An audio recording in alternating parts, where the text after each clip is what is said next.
शरीरकायै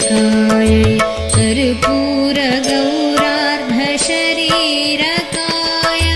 धम्मिल्लकायै च जटाधराय नमः शिवायै च नमः शिवाय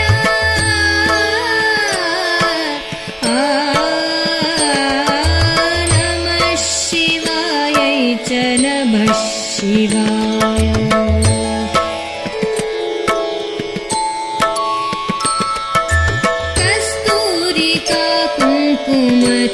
कुङ्कुमचर्चितायै चितारजपुञ्जविचर्चितायै